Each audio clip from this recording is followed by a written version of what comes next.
Make money online fraud. 10 tips to help you play your cards right. Spot dirty tricks online.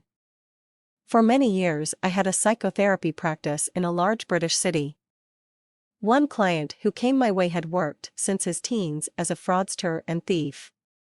He was trying hard to leave a profession that burdened him with a complicated, frightening life. Over 3 years, the man I'll call Ron revealed many tricks of his trade to me, things he did to make people hand over their money.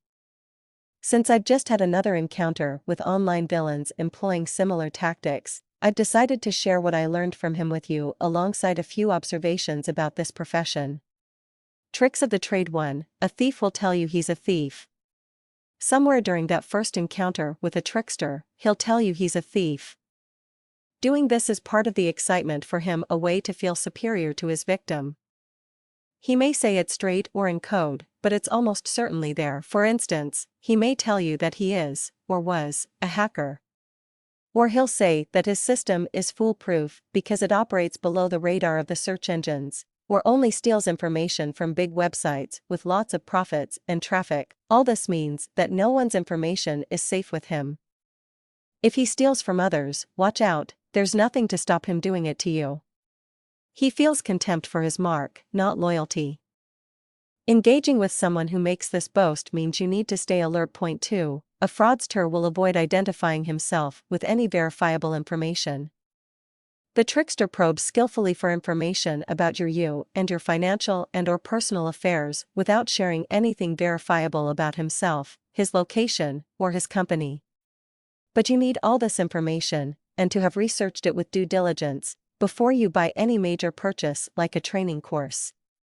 Such tactics are the cyber version of that old con trick, the shell game. Point 3. A fraudster won't let you talk or engage in a real conversation. At some level, you know you're being conned. He's trying to fill all the space in the conversation so that you don't use your judgment.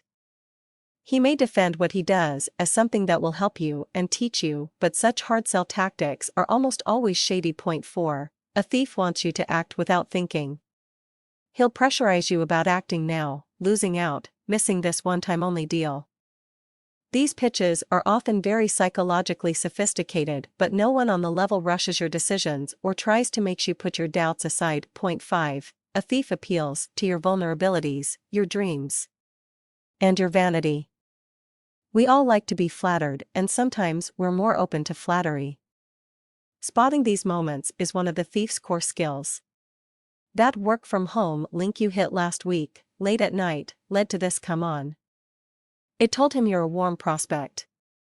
He may try to entice you to become part of his elite.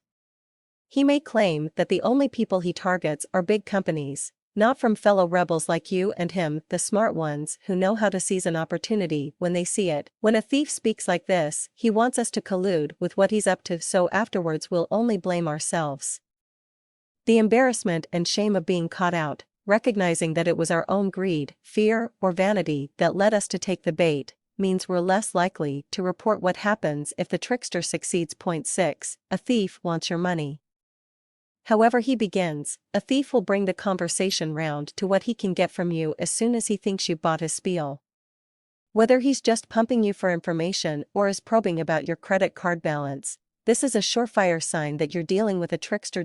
So, what can we do? 7. Learn to listen closely.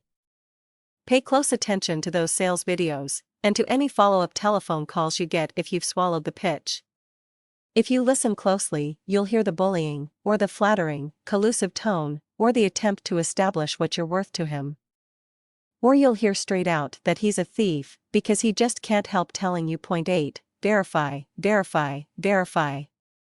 When straying into new territory on the net away from the safety and security of the big merchants, dealing with people posing as individual traders, establish who you're dealing with right away, what they want, and why they're acting as they do, every step of the way. Read those boring terms and conditions. 2. 9. Never invest more than you are prepared to lose. Just in case you get it wrong. Point 10. Report these incidents. Sadly, the difference between legitimate sales tactics and high-pressure fraud is diminishing as business goes global. There are no laws yet to protect someone in Coventry adequately from criminals and con men, apparently, calling from California. Most losses that result from tricksters hooking up with or hacking into the information of legitimate online businesses are very small. We chalk these up to experience, grit our teeth, and move on. But we shouldn't. These operations are already big businesses.